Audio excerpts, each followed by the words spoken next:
Imagine waking up tomorrow. Just a totally normal morning, right? Exactly. You Right. walk into your kitchen and you're just expecting the quiet comfort of your morning coffee. Mm-hmm.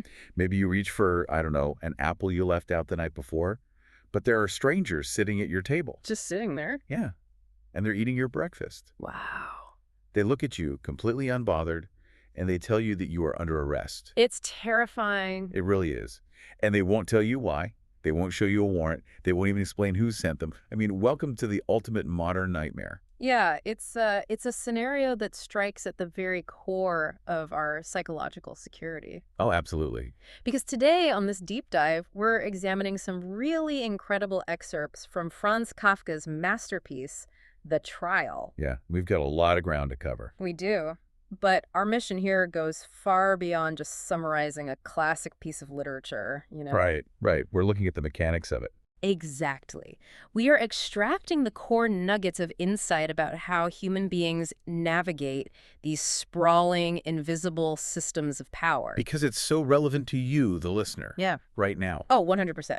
Whether we're talking about a faceless corporate bureaucracy or a labyrinthine legal framework or just the unspoken, suffocating rules of a society that you can't quite pin down. Yeah, the ones you can't see, but you definitely feel. Right. We are dissecting the actual mechanics of control. Okay, so let's unpack this. Our guide through this absolute labyrinth is the protagonist, Josef K. Mm-hmm.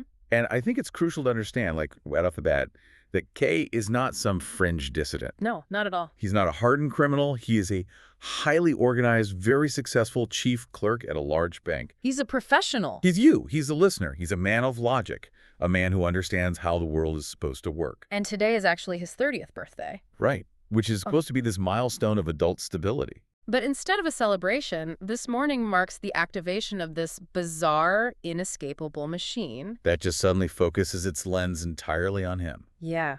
And to truly comprehend how a system like this operates, we really have to first look at how it introduces itself. The invasion of normalcy. Exactly. Notice that it doesn't drag Kay out into the street in handcuffs. No sirens, no police cruisers. Right. It invades his most intimate, private space without any warning whatsoever. And it does so with this terrifyingly casual demeanor. Like they belong there. Yes.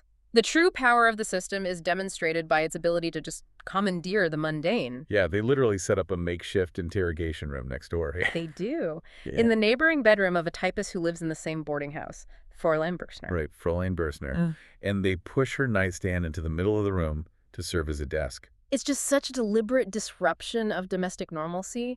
It instantly destabilizes Kay's reality. And the wardrobe of these invaders is just as unsettling. Kay describes the first man, I think his name is Franz. Yeah, Franz and Willem. Right, so Franz is wearing what Kay calls a tourist's outfit. Which is so weird. It's so weird. It's this closely fitting black suit with pleats, pockets, buckles, and a belt. It looks hyper-practical, but serves absolutely no clear purpose. Yeah, it's not a standard police uniform. It's this completely alien aesthetic just dropped right into his bedroom. It's entirely out of context. Think about the modern equivalent for a second. It'd be like getting a terrifying automated email from your company's HR department. Oh, wow. Or the IRS, right? But the email is entirely blank except for the subject line, which just says, "You are in trouble." That is nightmare fuel. Right. And when you try to reply or call a number, you just hit a wall of automated voices saying, "We do not answer such questions." Which is exactly what happens to Kay. Yeah, he frantically tries to show these men his bicycle license, his birth certificate. He's literally grasping at papers. He is desperately trying to apply normal world logic, bringing physical receipts to a system that operates on, well, pure abstraction. And the warder's response to Kay's frantic document waving is just a masterclass in authoritarian logic. Oh, it's so condescending. It is. He tells Kay that he's acting worse than a child. Yeah. And he explicitly states that the high authorities they serve, they don't go hunting for crime. Right. They're drawn toward the guilty. Yes. That is a statement of infallible authority. The system assumes guilt as a default state of being. It's completely backward. Completely. The individual is not presumed innocent until proven guilty. The individual is inherently guilty just by virtue of the system's attention falling on them. The burden of proof is entirely inverted. Exactly. Which brings us to the psychological hook that the inspector uses when K is finally brought before him in the neighbor's room. Oh, the inspector scene is brilliant. The inspector's just lounging there, casually rearranging Fräulein Bürstner's matchbox and pincushion. Like they're highly sensitive official documents. Yeah, he's just fidgeting with her stuff. And K is demanding answers. He points out the absurdity of the situation, the lack of uniforms, the complete lack of due process. He's being very logical. Right. And the inspector simply tells him that he is laboring under a great delusion. He confirms the arrest, but then drops this massive counterintuitive twist. The twist that changes everything. He tells Kay he is free to go to work. Yeah. He can just go to the bank and go about his ordinary life. Right. Like what? What's fascinating here is that this is perhaps the most insidious mechanism of psychological imprisonment we see in the text. Because it doesn't make any sense. You're arrested, but have a great day at the office. Right. The system realizes it doesn't need physical bars to contain him. It uses uncertainty as a far more effective cage. Wow. Yeah. By allowing him to go to the bank, the court ensures that the arrest isn't an isolated event. It isn't something to be processed and moved past. It becomes this constant invisible radiation. Beautifully put. Kay is physically free to move, but he is fundamentally unfree in his mind. The court has attached itself to his shadow. Precisely. Every interaction, every decision at work is now tainted by this unseen sword hanging over his head. And the system makes sure he knows he's being watched, right? Oh, yeah. They provide an audience. Right there in the boarding house. Yeah. Kay notices these three anemic young men standing in the corner of the room, idly looking at photographs. Just hanging out. And it turns out they are subordinate clerks from Kay's own bank. Ravensteiner, Coolidge, and Kaminer. The inspector brought them along simply to escort Kay to work. It's a surgical strike against his professional boundaries. It totally shatters the partition between his private vulnerability and his public authority. Because his subordinates are seeing him in his pajamas, essentially. Exactly. The system is signaling that it has eyes everywhere, that it can infiltrate his sanctuary and his workplace simultaneously. There is nowhere Kay can retreat where the system hasn't already planted its flag. Nowhere. But, I find myself really struggling with Kay's reaction in these opening moments. How so? Well, he's a smart guy, right? Yeah. He's a bank manager who handles complex financial systems. Very capable. So why on earth is he arrogant instead of terrified? That's the trap. He actually thinks about taking his own life just to end the farce, but decides against it purely because he finds the warders too intellectually bankrupt to take seriously. Yeah, he looks down on them. I mean, they're trying to steal his fine underwear. Yeah. They even suggest he bribe them. They're super corrupt. Yeah. He looks at their greed and their petty incompetence and thinks, I can outsmart these guys.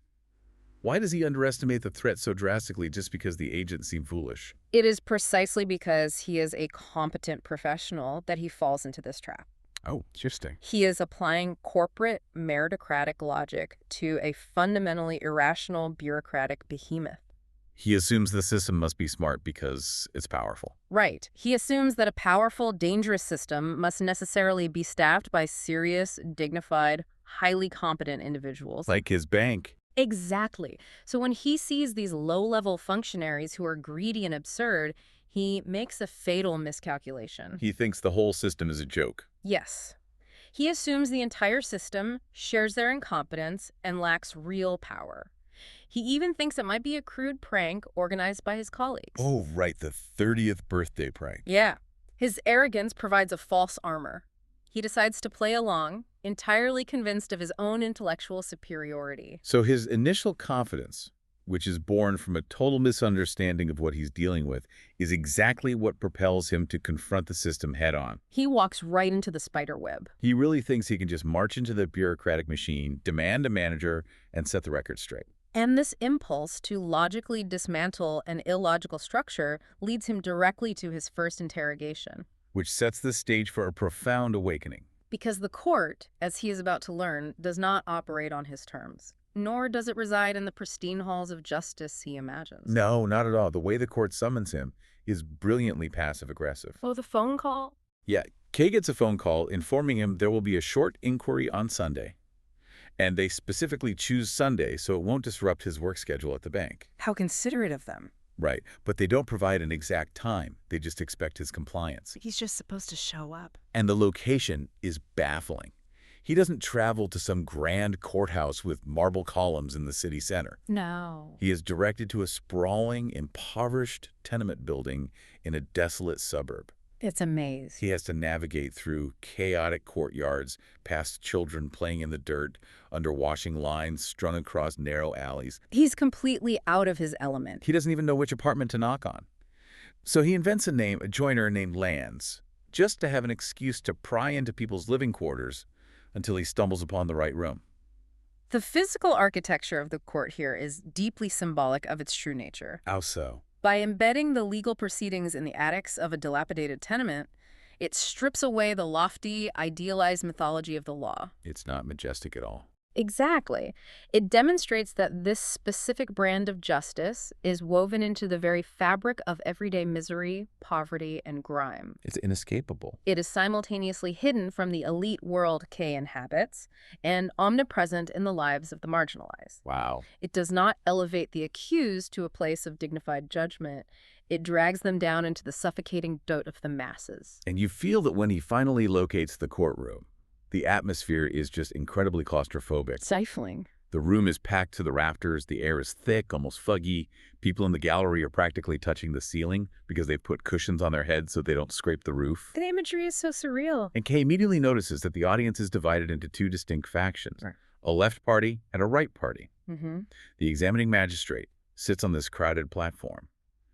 And emboldened by a petty mistake, the magistrate actually assumes Kay is a house painter. Which is insulting to a bank manager. Hugely Right. insulting. So Kay launches into this grand, defiant speech. He essentially attempts to put the court itself on trial. Yeah. He views the room as a theater of democracy and believes he can seize the narrative through sheer rhetorical force. He goes all out. He snatches the magistrate's notebook off the table. The famous notebook. Right, and this notebook isn't some heavy, leather-bound legal tome filled with precedent.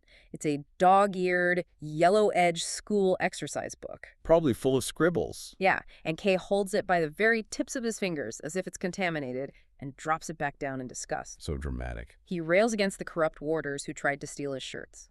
He publicly exposes the great organization that arbitrarily arrests innocent people and sets senseless proceedings in motion. He's playing to the crowd. He even points out that the magistrate is making secret signs to the audience. Yeah. Kay feels this massive surge of victory.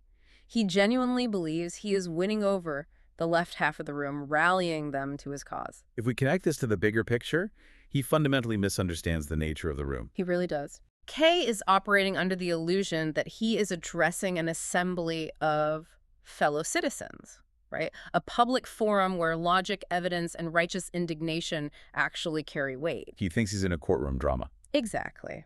He thinks he is participating in a marketplace of ideas. But the reality of the situation is revealed by a very subtle, horrifying detail. Yes. Right in the middle of Kay's triumphant speech, a disturbance breaks out. The washerwoman. Right, a man in the corner begins assaulting a washerwoman, and Kay rushes over, intending to restore order, acting as the noble citizen. Always trying to be the hero. But as he gets close to the audience, the illusion completely shatters.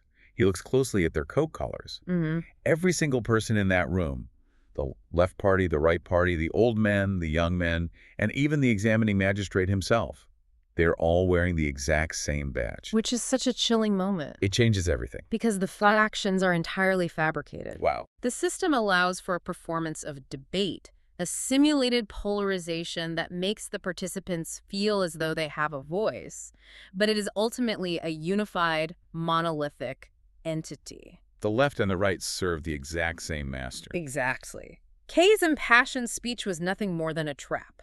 He was just giving them data. He provided them with psychological data. The examining magistrate calmly informs Kay at the door that he has just flung away all the advantages that an interrogation invariably confers on an accused man. The whole event was a stress test. Completely. They weren't there to weigh his arguments or debate his innocence.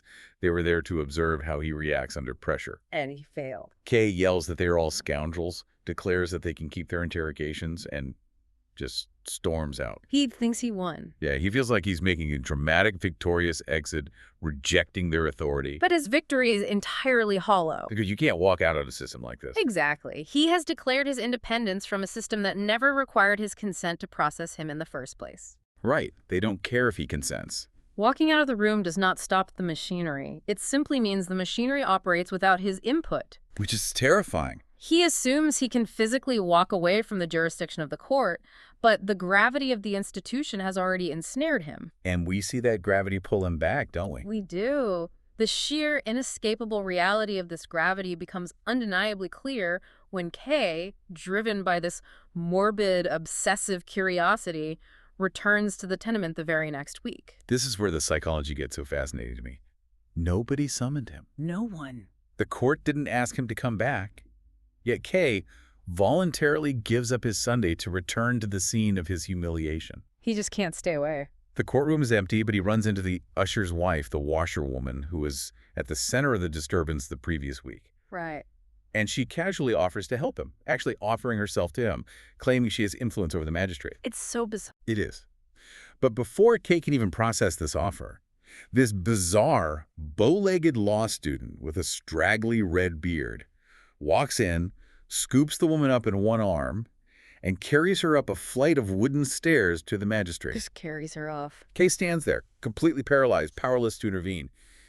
He realizes this student is a future official, and the woman is treated as nothing more than a perk of the bureaucratic system. It is a stark demonstration of the absolute, unchecked commodification of individuals caught in the court's orbit. They're just objects to them. Exactly. The officials extract whatever they desire from the space and the people within it. Morality and ethics are completely suspended. Yeah. But the true nature of the court's authority is laid bare when Kay examines the literature that governs it. Oh, the law books. The law book. The woman had allowed him to look at the magistrate's law books sitting on the table. And Kay naturally expects to find complex legal codes, dense statutes, or philosophical treatises on justice. Of course he does. He's a logical man. Instead, he opens them to find cheap, dog-eared, indecent novels. It's wild. One is literally titled, How Greet Was Plagued by Her Husband Hans, complete with a crude, pornographic drawing of a man and a woman on a sofa. Just sitting right there on the judge's table. These are the texts that the judges of this system are studying. It's an incredibly absurd image, but it's also deeply insulting to Kay's sense of order. It forcefully strips away any lingering illusion Kay might harbor about the dignity, the sanctity, or the intellectual rigor of the law. There's nothing noble about it. Nothing at all. The authority of this system is not derived from profound moral philosophy or a carefully constructed constitution. It is base, arbitrary, and driven by the most degraded human impulses. Power for power's sake. Power here does not need to justify itself with high-minded ideals. Power justifies itself simply by existing and enforcing its will. And still determined to understand the physical layout of his enemy, Kay lets the usher guide him up those narrow stairs to the actual law court offices. Into the attics. And again, the architecture is maddening. The offices are literally crammed into the unventilated attics of the tenement. It's designed to be unbearable. The moment Kay steps into the waiting lobby, the atmosphere hits him like a physical blow. The hallway is lined with other accused men. Just waiting. But these aren't hardened street criminals. They look like men of Kay's own class, wealthy men of the world. People you'd see at his bank. Right. Yet they are sitting on wooden benches, their bodies drooping, their eyes terrified, acting with the submissive desperation of street beggars. We are witnessing the end result of the process Kay has just begun. That's a scary thought. These men have been fundamentally broken. The system demands total, unquestioning submission, and over time, it wears away their external status, their wealth, and their pride, until they are reduced to groveling petitioners. They are hollowed out by the sheer exhaustion of waiting. Exactly. And Kay tries to engage one of them in conversation. It's a tall, elegantly dressed man who whispers that he's been waiting for the result of some affidavits he submitted a month ago. A whole month. The man is so paralyzingly timid, so terrified of speaking out of turn or making a procedural mistake, that Kay loses his patience. It just snaps. Out of sheer frustration with the man's passivity, Kay violently grabs his arm. Yeah. He doesn't intend to injure him, but the man shrieks as if he's being tortured with hot iron. Yeah. Kay is disgusted and shoves him back down onto the bench. Kay's violence here is an act of extreme psychological projection. Explain that. Well, he looks at this broken, pathetic figure and sees a terrifying reflection of his own potential future. He hates what he might become. Precisely. He refuses to acknowledge that he and this man belong to the same category of the accused. Yeah. He lashes out because the environment forces him to confront his own impending vulnerability. And the environment doesn't just assault his mind. It literally attacks his body. The physical collapse. Suddenly, K, who we know as a healthy, dominant, highly capable bank manager, begins to experience a severe physical collapse. Right there in the hallway. He describes the air in the attic as completely unbreathable. Like a thick fog filling his lungs, he feels faint, his head spins violently, he loses all motor control, and literally cannot stand up on his own. He has to be half carried to the exit by a young girl who works in the office and the information officer. It's a total breakdown. But then, the exact moment he steps out of the attic and back onto the normal stairs, his strength instantly, miraculously returns. Just like that. I mean, are we meant to interpret this as the system literally pumping poison gas into the attics? Or is this an entirely psychosomatic reaction to his loss of power? It is a brilliant, visceral manifestation of a psychological reality. Okay. The court operates by methodically removing all the oxygen, all the agency, logic, and freedom from the life of the accused. So it's a metaphor made physical. Yes, it is a closed, circular, hermetically sealed system. The physical sickness K endures is a direct mirror of the psychological degradation the court inflicts. That makes so much sense. Outside, in the commercial world, K is a man of significant status and power. He breathes the air of authority. Right. But inside the court's domain, the rules of the outside world are void. The higher his status outside, the more violently the court's inverted gravity crushes him inside. He can't handle the powerlessness. Exactly. He is fundamentally allergic to the total loss of control. His body initiates an emergency shutdown in an environment where his agency has been reduced to absolute zero. Confronted with this physical breakdown and realizing that his Uncle Albert has caught wind of the family disgrace. Oh, Uncle Albert. Yeah, Uncle Albert arrives. Kay recognizes a terrifying truth. He cannot logic his way out of this alone. He needs a guide. He needs help. He needs someone who knows how to navigate the airless attics. And this desperation leads him away from his own self-reliance and straight into the murky, parasitic world of legal defense. And entering the realm of the defense introduces Kay to one of the most insidious and self-perpetuating aspects of the entire bureaucracy. The fixers. Exactly. The cottage industry of fixers, lawyers, and intermediaries who feed exclusively off the terror of the accused. So Uncle Albert, who is practically vibrating with anxiety over the potential scandal ruining the family name, drags Kay to an old acquaintance, Dr. Hold. The lawyer. Hold is colloquially known as a poor man's lawyer, yet he resides in this massive, gloomy, labyrinthine apartment. The setting is so gothic. And the setup for their consultation is incredibly bizarre. Hold is bedridden with a heart condition. He's literally doing business from bed. The room is dark, illuminated only by a single candle. And sitting completely silently in the dark corner of the lawyer's bedroom is the chief clerk of the court. It is the perfect visual metaphor for the incestuous, compromised relationship between the defense and the prosecution in this system. They're just hanging out in the dark together. They are not true adversaries fighting for justice in an open court. They are colleagues sharing the same small, dark room, operating within the exact same ecosystem of power. But the most shocking part to me is Kay's reaction. He just wanders off. While his uncle and the lawyer are deep in conversation with the chief clerk about the mechanics of the court, Kay simply loses interest. It's unbelievable. He hears a noise in the hallway, wanders out, and ends up hooking up with Leanie, the lawyer's nurse and mistress, right there among the antique furniture in the lawyer's office. He completely abandons his own defense strategy. Yes. Why does he do that? Well, Leanie is a fascinating, highly disturbing entity within this narrative. She really is. She embodies the bizarre, almost predatory eroticism that permeates the margins of the court. She represents the seductive nature of submission. She wants him to give in. Leanie explicitly confesses to Kay that she finds all accused men inherently attractive. She claims it's practically a law of nature.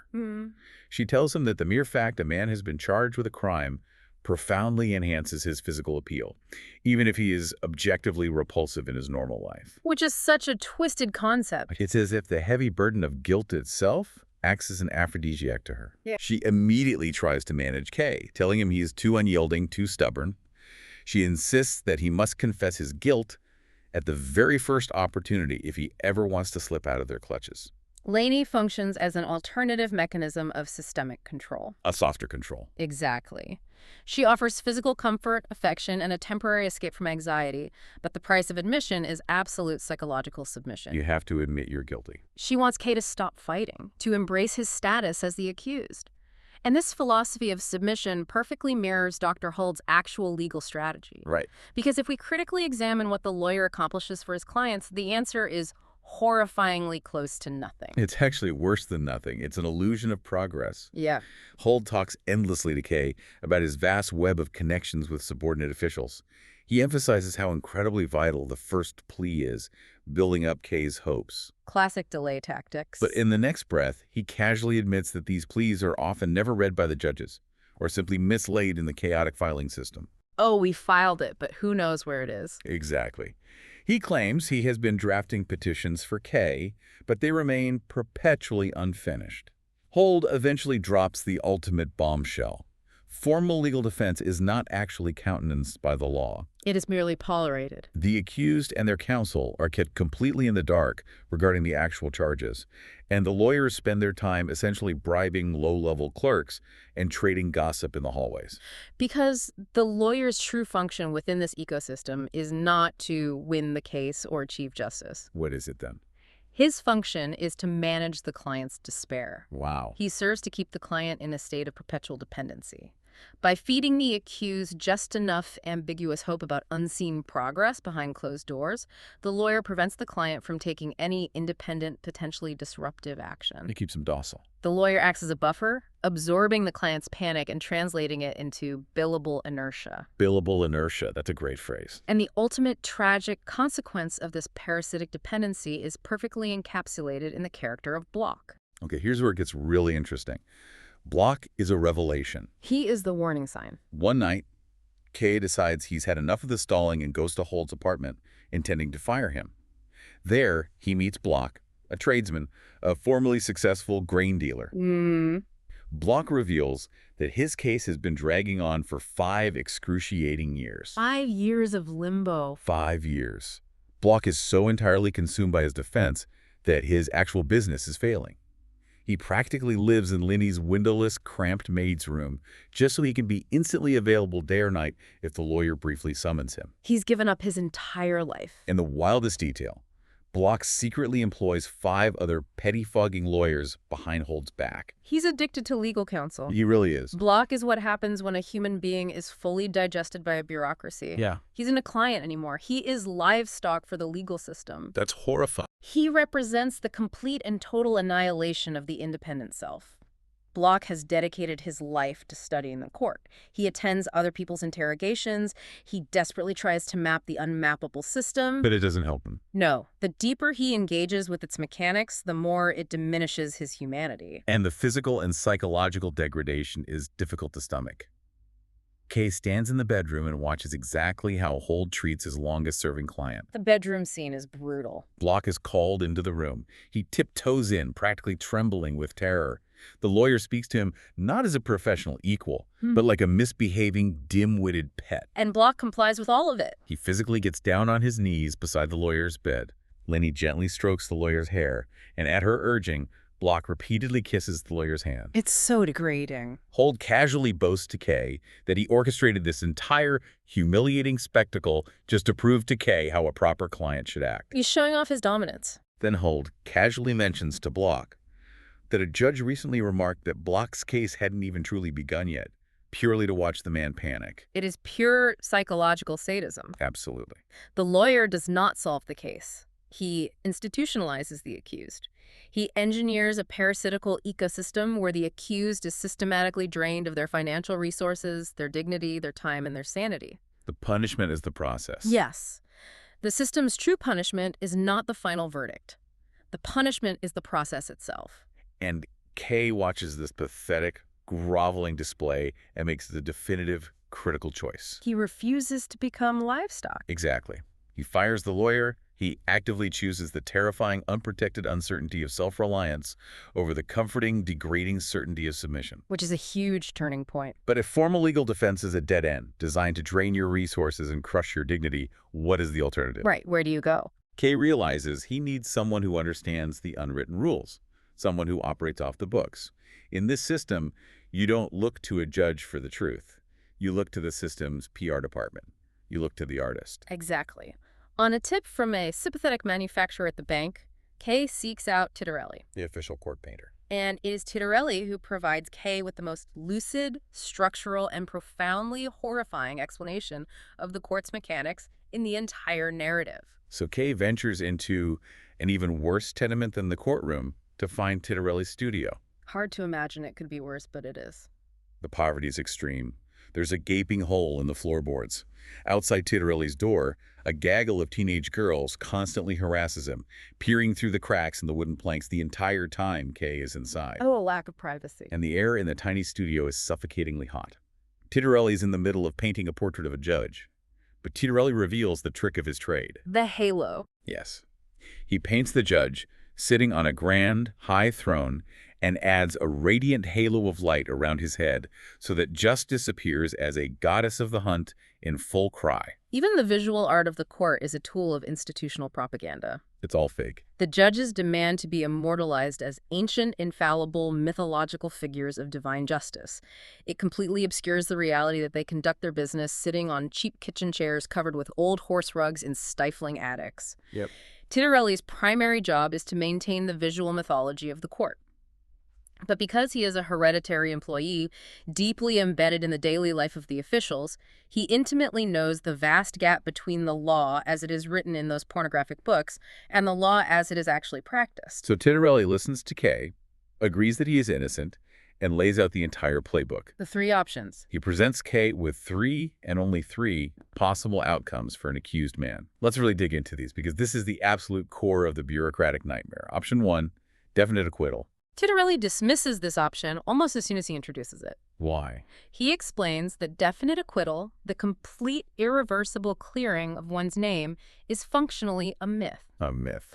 While it is technically written in the law that the innocent shall be acquitted, Tittarelli has never, in his entire life of observing the court, seen a single instance of it happening. Not once. Not once. It exists only in rumors and ancient legends.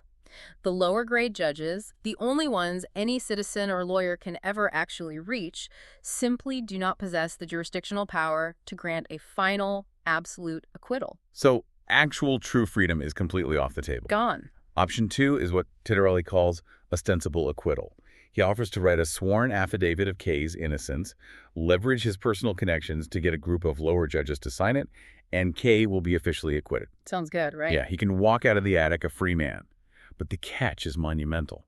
The physical paperwork does not vanish. The file continues to circulate upward through the endless opaque hierarchy of the higher courts. At any given moment, weeks or years later, some unseen higher judge might randomly pull the file, decide the original charge is still valid, and order an immediate, unannounced rearrest. Ostensible acquittal is essentially a state of perpetual, temporary remission. Like a disease. Think of it like a algorithmic suspension on a digital platform. You appeal, you get your account back, you feel free, but the strike remains on your invisible record. Always hovering. The sword of Damocles never actually goes away. You could walk out of the courtroom, breathe the fresh air, and be arrested again before your hand touches your own front door. That's exhausting. And then the agonizing process resets. Second arrest, second exhausting push for acquittal, third arrest, third acquittal. It requires massive, unsustainable bursts of energy, money, and concentration, only to constantly return the accused to square one. It's a terrifying way to live. So what is the final option? Option 3, indefinite postponement. Tittarelli explains that this strategy involves keeping the case permanently frozen in its preliminary stages. This method requires constant, hypervigilant, low-grade maintenance. You'd never get a break. You abandon the goal of a verdict entirely. You just keep the bureaucratic wheels spinning in place. You must visit the judge regularly. You humor his moods. You submit to short, formal, meaningless interrogations. Just going through the motions. It taxes your immediate physical strength less than fighting for an ostensible acquittal, but it requires a lifetime of eternal vigilance. You can never, for the rest of your life, take your eyes off the case. It's the strategy of keeping your file buried at the very bottom of the pile through sheer sycophancy. Exactly. Think about the systems we navigate today. Corporate middle management, navigating chronic illness with insurance companies. How often are we settling for indefinite postponement? All the time. Keeping our heads down, filling out the quarterly forms, doing the low-grade maintenance just to avoid the anxiety of a final catastrophic verdict. Kay is being offered a choice between a violent cycle of constant rearrests or a lifetime of exhausting anxiety where he is essentially a dog on a very long, very secure leash. Because none of these options actually provide freedom. None of them. They are merely 3 different flavors of managing your own enslavement. The court never, under any circumstances, relinquishes its claim on the individual. This is a trap. Kay realizes, with crushing clarity, the absolute futility of trying to navigate the court's rules. The fundamental logic of the system is designed to trap you, regardless of your innocence or your navigational skill. The physical toll in Tittarelli's room perfectly matches this psychological realization. It's so hot in there. Kay is sweating profusely. He strips off his jacket. He feels like he's suffocating. He buys 3 identical, gloomy landscape paintings from Tittarelli just to buy his escape. He just wants out. And as he is finally leaving, desperate for fresh air, Tittarelli casually shows him a back door. Kay opens it, and it leads directly into another law court office lobby. You can't escape it. The court is literally everywhere. The architecture of the system is inescapable. This realization of total, inescapable encirclement triggers a crisis of meaning for Kay. He's broken. He has exhausted logic, he has rejected submission, he has uncovered the unwritten rules and found them to be traps. This exhaustion sets the stage for his most profound philosophical encounter. Which appropriately takes place in the darkest, most sacred, and most imposing space yet. The cathedral. The cathedral sequence is haunting. Kay is sent there by the bank during the workday to show a visiting Italian client around the architecture. But the client never shows up. It's pouring rain outside. And inside the cathedral, it is pitch black. Very atmospheric. Kay is wandering alone in the massive nave, using a tiny pocket flashlight to look at paintings. Suddenly, a priest climbs into a small secondary pulpit and calls out Kay's name. Josef. It echoes through the empty church. And the priest reveals himself to be the prison chaplain.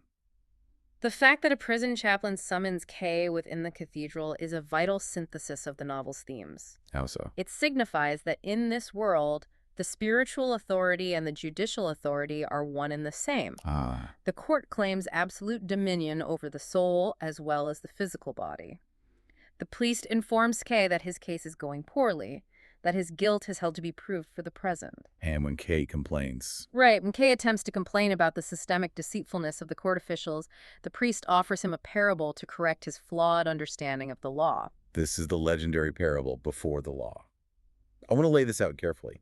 The priest tells the story of a man from the country who comes seeking the law, but standing before the door to the law is a fearsome doorkeeper. The man asks for admittance, and the doorkeeper simply says he cannot admit him now. Not right now. The man asks if he might be allowed to enter later. It is possible, the doorkeeper replies, but not at this moment. Faced with this barrier, the man makes a crucial decision. He waits. He decides to wait. He sits down on a stool provided by the doorkeeper, and he waits. He waits for days, which turn into months, which turn into years. His whole life. He makes countless desperate attempts to be let in. He engages the doorkeeper in conversation. He begs. He eventually gives away everything he owns to bribe the guard. And the guard takes the bribes. The doorkeeper accepts every bribe, but tells the man he only takes them, so that you need not think you have failed to do anything. That is so cruel. The years grind on, the man grows old, his body fails, his eyes grow dim, though in the darkness he perceives a brilliant radiance streaming inextinguishably from the door of the law. As he lies dying on his stool, all the experiences of his long life condense into one final question. The question? He signals to the doorkeeper and asks, everyone strives to attain the law. How does it come about, then, that in all these years no one has come seeking admittance but me? And the doorkeeper realizes the man is at the end of his life. He leans down and yells into his failing ears, no one but you could get admittance through this door. Since this door was intended for you, I am now going to shut it. It is a devastating paradox-laden twist. It's a gut punch. The door belonged to him, and him alone, yet he spent his entire existence sitting on a stool, waiting for external permission to walk through a threshold designed specifically for his life. The moment the priest finishes, Kay is furious on the dying man's behalf. Naturally. He immediately argues that the doorkeeper deceived the man. If the door was meant solely for him, the guard had no right to keep him out. The guard lied. But the priest does not let K off the hook that easily. No, they get into a huge debate. He engages K in an intense, almost Talmudic dissection of the text. The priest argues that the doorkeeper is merely a servant of the law, bound by strict duty. Right. He points out that the doorkeeper never actually used physical force to prevent the man from entering. He just said, not now. Exactly. He only stated he couldn't enter at that specific moment and offered warnings of even more terrifying doorkeepers further inside. Psychological barriers. The priest even posits a counter-interpretation. Perhaps the doorkeeper is the one who is truly deluded and trapped, bound eternally to a post for a man who will never have the courage to enter, while the man from the country is technically free to wander away at any time. But wait, I have to push back on this, just like Kay does. Go for it. Okay, let's unpack this. If the door was literally made for the man, why not just stand up and push past the guard? That's the million-dollar question. The doorkeeper never draws a weapon. He never puts his hands on the man. Is the barrier actually real, or is the barrier entirely constructed within the man's own mind? Is the overwhelming power of the system nothing more than the power we voluntarily project onto it? That question strikes at the very crux of the tragedy, both for the man from the country and for Josef K. Because it's about belief. The system demands obedience above all else. It does not care about truth. When K stubbornly points out that if we believe the doorkeeper is a legitimate servant of the law, we must believe everything he says is true, even if it seems contradictory, the priest delivers the most chilling, foundational line of the entire narrative. Let's hear it. It is not necessary to accept everything as true. One must only accept it as necessary. And Kay's response is immediate. It turns lying into a universal principle. Precisely. The system operates on the principle of institutional bad faith. It lies to survive. It does not concern itself with objective reality, morality, or justice. Its only mandate is its own perpetuation. So the man from the country failed. The man from the country failed his trial because he waited for permission from an authority figure to claim his own destiny. He just sat there. He abdicated his agency. He accepted the necessity of the doorkeeper's arbitrary rule over the fundamental truth of his own right to exist. And this philosophical checkmate seems to completely drain Kay of his remaining will to fight. He's exhausted. He is too exhausted to continue arguing the endless impalpabilities of the story. The simple outlines of the narrative blur, and Kay just wants to leave the cathedral and put it out of his mind. But the trap is set. The intellectual trap is sprung. He realizes that navigating the system by its own rules is impossible, but he lacks the revolutionary will to smash the system entirely. He's stuck in the middle. This paralysis leads directly to the inevitable, quiet, chilling conclusion of his trial. A conclusion that arrives without a dramatic courtroom verdict, without a judge's gavel, and without any clarity regarding his supposed crime. It just happens. The narrative jumps to the night before Kay's 31st birthday. 1 year exactly. Exactly 1 year since the strangers ate his breakfast. Kay is sitting in his room, dressed meticulously in black, staring out the window, waiting. He knows they're coming. 2 men arrive at his door. They are dressed in frock coats, pallid and plump, wearing top hats that seem glued to their heads. Kay internally mocks them, calling them 10th-rate old actors. The absurdity that initiated his nightmare returns to conclude it. They're almost funny. The executioners are almost comical in their appearance, yet they carry a profound, lethal intent. But the most shocking aspect of this final chapter is Kay's complete lack of resistance. He just goes with them. He doesn't yell for the police. He doesn't fight. He expects them. He reflects on his journey thinking, am I to leave this world as a man who has no common sense? Are people to say of me after I am gone that at the beginning of my case I wanted to finish it and at the end of it I wanted to begin it again? He resolves that the only dignified thing left to do is to keep his intelligence calm. So he complies. He complies. He walks arm in arm with these 2 silent men out of the city limits, even leading the way at certain points, guiding his own executioners toward a deserted stone quarry in the moonlight. His compliance is the ultimate devastating tragedy. So sad to read. He has fully internalized the necessity of his own punishment, even though he never discovered the nature of his crime. He agrees that he should be punished. The system has won not by proving him guilty, but by convincing him that resistance is illogical. In the cold quarry, the men take off his coat. They strip him of his external dignity. They prop him up awkwardly against a boulder. And then the ultimate absurdity of the bureaucratic process unfolds. The two men draw a long, thin, double-edged butcher's knife, but they don't strike. You pass it back and forth. They pass the knife back and forth across K's body, looking into his eyes. They want K to take the knife. They want him to do. They're waiting for him to plunge the blade into his own heart to save them the moral and physical trouble of doing it themselves. It is the final demand of the machine. The ultimate complicity. The system, even at the absolute point of death, demands the active complicity of the victim. It wants the accused to administer their own doom, validating the process one last time. But here, K finds one last shred of defiance. He refuses. He refuses to take the knife. He thinks, I cannot completely relieve the officials of their task. He will not do their dirty work. It's his final stand. As one of the men grips his throat, throttling him, the other thrusts the butcher's knife deep into his heart and brutally turns it twice. Brutal. As his vision fades, K looks up and sees a light flick on in a faraway window. A human figure leans out and stretches both arms toward him. Who was it? A friend? A good man? Mankind itself? Yeah. Kafka never gives us the answer. And K's final words, as he watches the two men leaning cheek to cheek over his dying body. What were they? He chokes out the words, like a dog. Like a dog. And the narrative explicitly tells us. It was as if he meant the shame of it to outlive him. Josef K was not executed for a specific infraction of the law. No. He was executed for his failure to resolve the paradox of his existence. He could not fully submit to the system, abandoning his dignity like the groveling block, nor could he fully break free from it by ignoring its authority. He was paralyzed. He died a victim of a process he refused to legitimize, yet allowed to destroy him.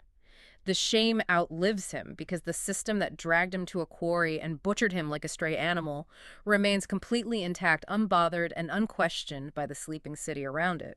It's an incredibly heavy, haunting image to end on. But as we wrap up this deep dive, we have to pull these massive, swirling themes out of the 20th century and bring them directly to you listening right now. Yes. Kafka wasn't writing fantasy. He was writing sociology. A diagnostic manual. Think about the invisible systems you navigate every single day. How often do you wait for permission from a metaphorical doorkeeper? It happens more than we admit. How often do you sit on a stool, handing over your creative energy, your time, and your autonomy to a system, whether it's a corporate hierarchy, the opaque algorithms of the digital world, or the suffocating expectations of your social circle simply because you assume it's the way things have to be? How often do you accept a broken, absurd system just because it presents itself to you as necessary? That is the enduring, practical value of unpacking the trial. The takeaway. The takeaway here is not meant to be despair. It is illumination. Exact. Recognizing the exact mechanisms of control, the weaponization of uncertainty, the illusion of choice, the demand for complicity. You strip the system of its mystique. You see behind the curtain. You realize that the doorkeeper's power relies entirely on your willingness to sit on the stool. The goal of understanding this text is to recognize the illusion so you do not spend your entire life waiting outside a door that was built only for you. It's about seeing the invisible architecture of power in the murky waters of modern life. And I want to leave you with one final provocative thought to turn over in your mind. Okay. Kafka's original manuscript for the trial didn't actually have a finished sequential ending. He wrote the chapters out of order. He never finished it. His friend, Max Brod, pieced these chapters together after Kafka's death, explicitly against Kafka's wishes to have the manuscript burned. Brod saved it. So the story is structurally fragmented, just like K's understanding of the court. So think about this as you go about your week. If you were writing the story of your own life's trial, and the system told you your door was about to close, would you stay on the stool? Or would you finally walk through? That's the real question. Thank you for joining us on this journey through the sources. We promise more deep extractions of insight next time.